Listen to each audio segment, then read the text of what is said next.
You ready? I'm ready. Okay, Van, now's your chance. You mean that fire and brimstone sermon I always wanted to give? Yes, but seriously, we're here to talk about the capital campaign.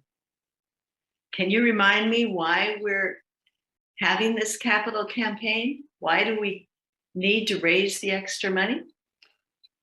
Well, a year ago, our vestry seized a rare opportunity to buy an adjacent house to the church, and it had 10 paid parking spaces, which we desperately needed.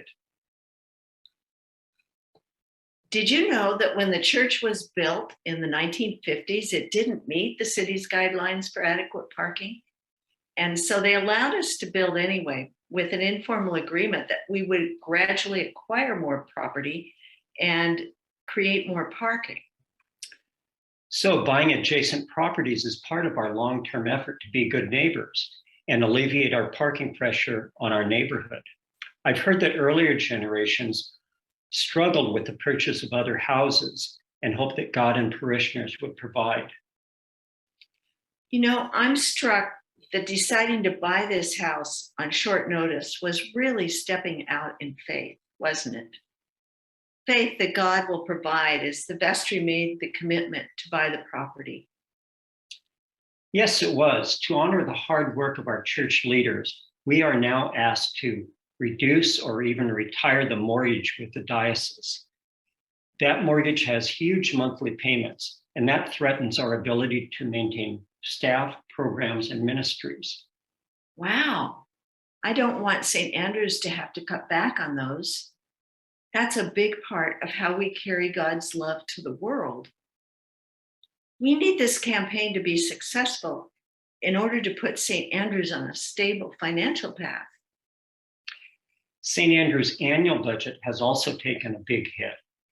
Because of the pandemic, we've lost income from renting church facilities and from fundraising activities we used to hold. So we're looking at quite a shortfall.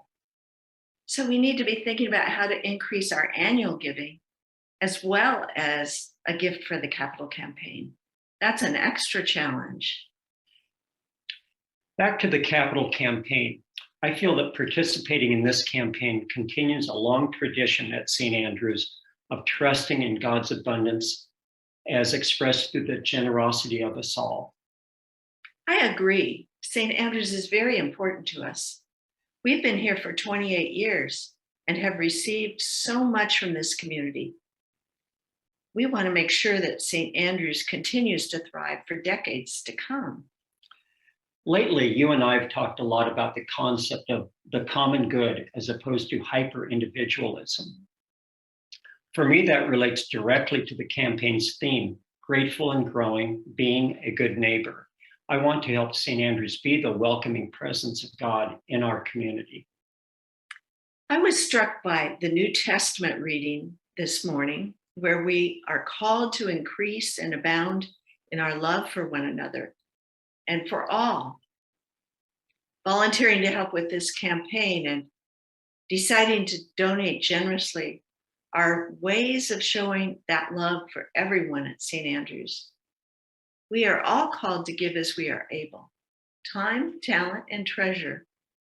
It will vary over time and between people, but we need to honor all the gifts that each one brings forth. Another way we can be a good neighbor is by reaching out beyond our church community to nearby neighbors and those far away. I'm especially thinking of refugees that might be new to our community. And being a good neighbor can also be expressed in our care for God's creation. All the elements of creation, plants and animals, soil, water, our atmosphere, are beloved by God and deserve our care. And I also think about taking care of our planet so that future generations of humans and other species can thrive. In that regard, once we get enough in this capital campaign to bring the onerous mortgage payment down to a reasonable level, we will spend 50% of additional funds on updating heating systems and appliances to increase energy efficiency and reduce our carbon footprint. That's a good way of doing our part to address the climate crisis. which will impact future generations even more than us, and which is impacting people all over the world now, not to mention contributing to the extinction of other species at an accelerated rate. So how do we decide how much to give to this campaign over the next 3 years? We want to be generous. We give to a lot of different causes in our charitable giving. This has been an important part of our life together, sharing what we've been blessed with. Even though we've earned it or saved and invested and gotten a little bit more that way, I don't think of it as being given to us just for our individual needs, but also to share with others. How do we decide how much to give here? Do you remember that article we read recently by the Bishop of Oregon, Diane Akiyama? She talked about our mindset.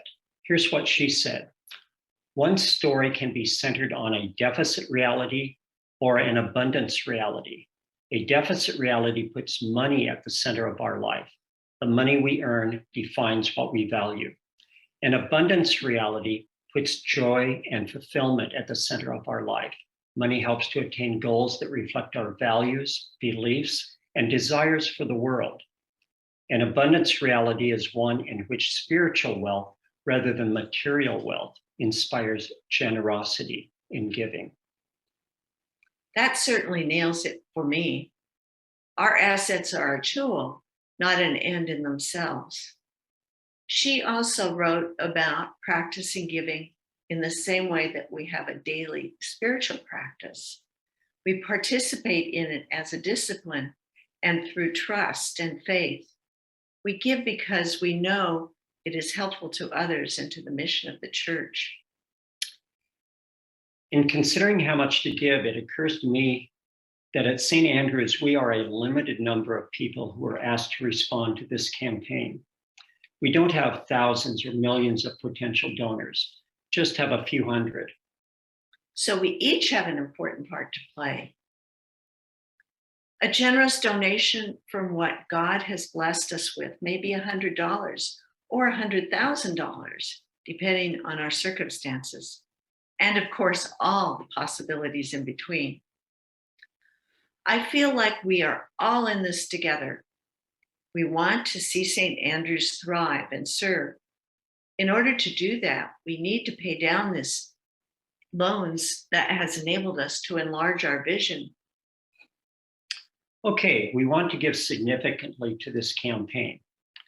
We could look back to a previous capital campaign many years ago when we decided to rent a room in our house. We then gave the rental income to the capital campaign. Yes, we managed that pretty well, and it felt good to give a significant amount to that campaign. Should we do that again? We are still renting out that room. Yes, and the rent has increased 2.5 times of what it was when we first rented it. We could do that and maybe round it up a bit. You start getting required minimum distributions from your retirement accounts next year. We are in a different place financially than we were during the earlier campaigns. We're able to give more at this point. That's true, and that just drives home the idea that we're all in different places financially.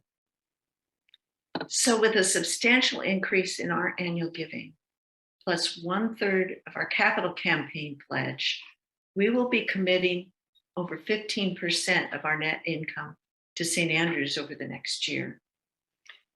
That feels good to me because I want to see St. Andrews thrive. I agree.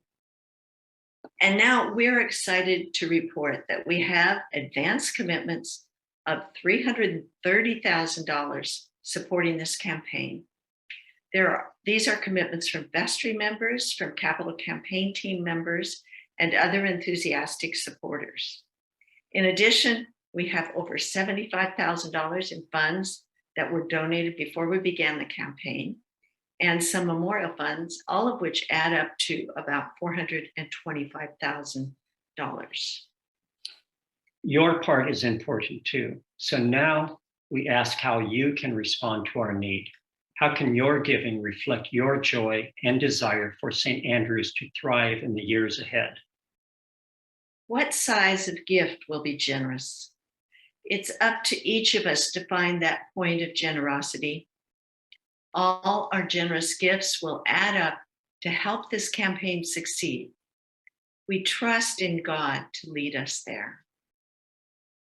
Amen.